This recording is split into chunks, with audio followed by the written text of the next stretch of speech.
नमस्ते दोस्तों। आज हम बात करेंगे इतिहास के सबसे पावरफुल बादशाहों के बारे में। ये वो बादशाह थे जिन्होंने अपनी ताकत, दिमाग, बहादुरी और प्लानिंग से इतिहास में अपनी जगह बनाई। तो तैयार हो जाओ एक सफर पे चलने के लिए, जहां हम जानेंगे इन बादशाहों के बारे में, उनके राज्यों के बारे में, उनके जीत और हार के बारे में। तो दोस्तों, शुरू करते हैं अपने पहले बादशाह से, और वो हैं अकबर। अरे हाँ, वही अकबर जिन्हें अकबर द ग्रेट भी कहते हैं। सोचो यार, सिर्फ 13 साल की उम्र में राजा बनना और फिर इतने बड़े राज्य को संभालना आसान काम नहीं है। लेकिन अकबर ने ये कर दिखाया। उन्होंने अपने दिमाग से पूरे हिंदुस्तान को एक झंडे के नीचे लाया। अकबर सिर्फ एक योद्धा नहीं थे, बल्कि वो एक अच्छे एडमिनिस्ट्रेटर भी थे। उन्होंने ऐसे रूल्स बनाए जिससे जनता खुश रही। अब बात करते हैं सम्राट अशोक की, जिन्हें उनके शासनकाल के शुरुआत में चंड अशोक भी कहा जाता था। लेकिन कलिंग युद्ध के बाद उनका दिल बदल गया और उन्होंने बौद्ध धर्म अपना लिया। अशोक बहुत बड़े योद्धा थे, लेकिन उससे भी बड़ी बात यह है कि उन्होंने अहिंसा का रास्ता चुना। उन्होंने अपने पूरे राज्य में बौद्ध धर्म फैलाया। अशोक ने अपने शासनकाल में बहुत से स्तंभ और स्तूप बनवाए, जो आज भी उनकी ग्रेटनेस की कहानी कहते हैं। दोस्तों, अब बारी है उस राजा की जिसने भारत के इतिहास में एक नया चैप्टर शुरू किया, जिसने एक बहुत बड़े और ताकतवर राज्य की नींव रखी। जी हां, मैं बात कर रहा हूं चंद्रगुप्त मौर्य की। चंद्रगुप्त मौर्य एक साधारण परिवार से थे, लेकिन उनके अंदर कुछ कर गुजरने का जुनून था। अपने गुरु चाणक्य की मदद से उन्होंने नंद वंश खत्म किया और मौर्य साम्राज्य बनाया। चंद्रगुप्त एक अच्छे योद्धा होने के साथ साथ दूर की सोचने वाले राजा भी थे। उन्होंने अपने राज्य को अफगानिस्तान तक फैलाया। दोस्तों, अगर आप सड़क पर चलते हुए कभी ग्रैंड ट्रंक रोड पर पहुंच जाओ, तो एक बार शेर शाह सूरी को जरूर याद करना। शेर शाह सूरी ने मुगल बादशाह हुमायूं को हराकर दिल्ली की गद्दी हासिल की और सूरी साम्राज्य बनाया। शेर शाह एक प्रभावशाली प्रशासक थे। उन्होंने जमीन, टैक्स और डाक व्यवस्था में बहुत से सुधार किए। शेर शाह सूरी की कहानी हमें ये बताती है कि एक अच्छा राजा वही होता है जो अपनी प्रजा के लिए काम करे और देश को तरक्की की राह पर ले जाए।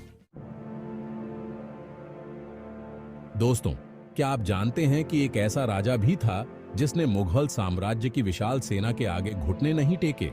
महाराणा प्रताप ने कभी भी अकबर की गुलामी स्वीकार नहीं की और अपने राज्य की आजादी के लिए हमेशा संघर्ष करते रहे। महाराणा प्रताप सिर्फ एक बहादुर योद्धा ही नहीं थे, बल्कि एक दयालु और न्यायप्रिय राजा भी थे। महाराणा प्रताप की कहानी हमें ये सिखाती है कि हमें कभी भी गलत के सामने झुकना नहीं चाहिए और हमेशा सच्चाई और न्याय के लिए लड़ते रहना चाहिए। दोस्तों, अब बात करते हैं एक ऐसे योद्धा राजा की जिन्होंने मुगल साम्राज्य की नींव हिला दी। शिवाजी महाराज ने अपनी युद्ध कला और प्लानिंग से मुगल सेना को कई बार धूल चटाई। शिवाजी महाराज सिर्फ एक महान योद्धा ही नहीं थे, बल्कि एक कुशल प्रशासक और दूरदर्शी नेता भी थे। शिवाजी महाराज की कहानी हमें ये सिखाती है कि हमें कभी भी हिम्मत नहीं हारनी चाहिए और अपने लक्ष्य को पाने के लिए हमेशा कोशिश करते रहना चाहिए। दोस्तों, मेवाड़ की वीर गाथा में एक और नाम बहुत इज्जत से लिया जाता है, और वो नाम है महाराणा सांगा का। राणा सांगा ने अपने शासनकाल में बहुत से युद्ध लड़े और अपनी बहादुरी दिखाई। राणा सांगा की कहानी हमें यह सिखाती है कि एक सच्चा योद्धा वही होता है जो न सिर्फ युद्ध में बहादुर हो, बल्कि दिल का भी बड़ा हो। दोस्तों, क्या आप जानते हैं कि एक ऐसा सम्राट भी था जो युद्ध कला में तो माहिर था ही साथ एक बहुत बड़ा विद्वान और लेखक भी था। हर्षवर्धन का जीवन एक अद्वितीय मिश्रण था, वीरता और विद्वता का। जी हाँ, मैं बात कर रहा हूँ सम्राट हर्षवर्धन की। हर्षवर्धन का जन्म 590 ईस्वी में हुआ था और वह थानेश्वर के राजा प्रभाकर वर्धन के पुत्र थे। हर्षवर्धन ने अपनी बुद्धिमानी और साहस से कई राजाओं को हराया और अपने साम्राज्य का विस्तार किया। उन्होंने अपने भाई राज्यवर्धन की हत्या के बाद सिंहासन संभाला और अपने राज्य को एकजुट किया और कन्नौज को अपनी राजधानी बनाकर एक शक्तिशाली साम्राज्य खड़ा किया। कन्नौज उस समय का एक महत्वपूर्ण व्यापारिक और सांस्कृतिक केंद्र था। हर्षवर्धन एक महान विद्वान थे। उन्होंने न केवल युद्ध में बल्कि शिक्षा और साहित्य में भी अपनी छाप छोड़ी और संस्कृत भाषा के बहुत बड़े जानकार थे। संस्कृत साहित्य में उनका योगदान अमूल्य है। उन्होंने 3 नाटक, नागानंद, रत्नावली और प्रियदर्शिका लिखे।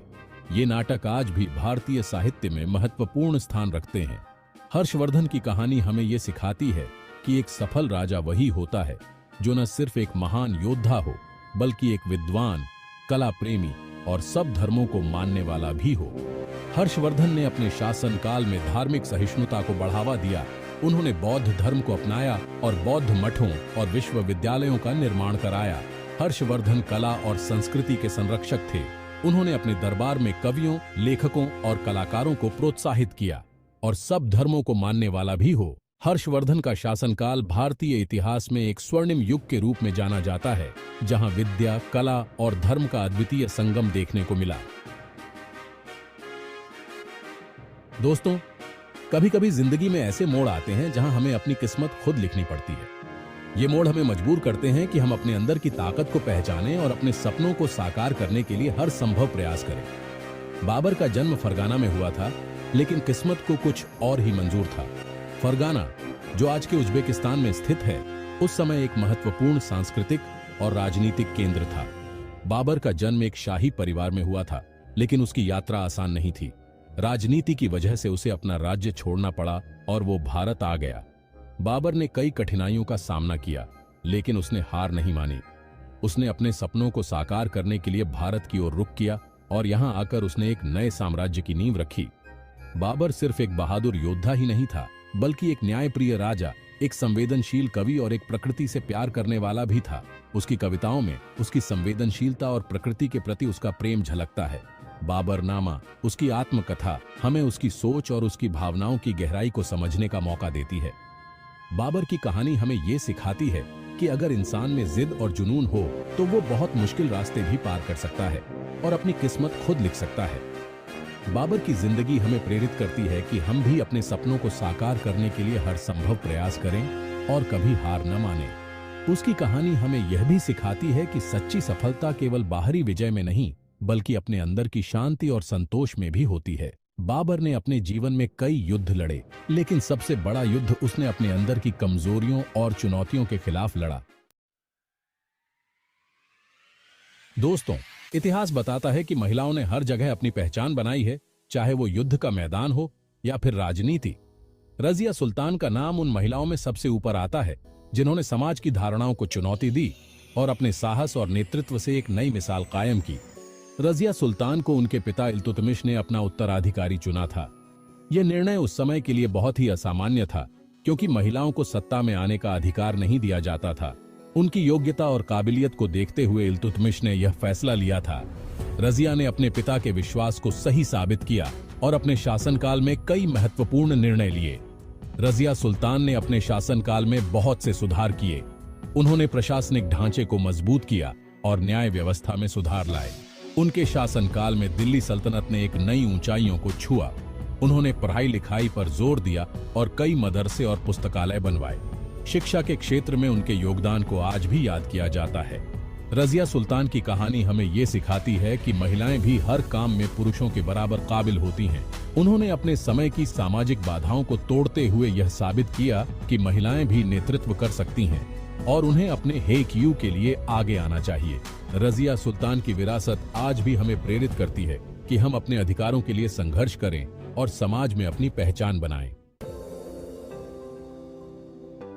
तो दोस्तों, ये थे भारत के कुछ ऐसे शक्तिशाली बादशाह जिन्होंने अपनी बहादुरी, दिमाग और प्लानिंग से इतिहास में अपनी एक अलग पहचान बनाई।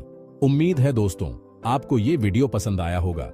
अगर आपको ये वीडियो अच्छा लगा हो तो इसे लाइक करें, शेयर करें और हमारे चैनल को सब्सक्राइब करना न भूलें। अगले वीडियो में फिर मिलेंगे, तब तक के लिए अलविदा।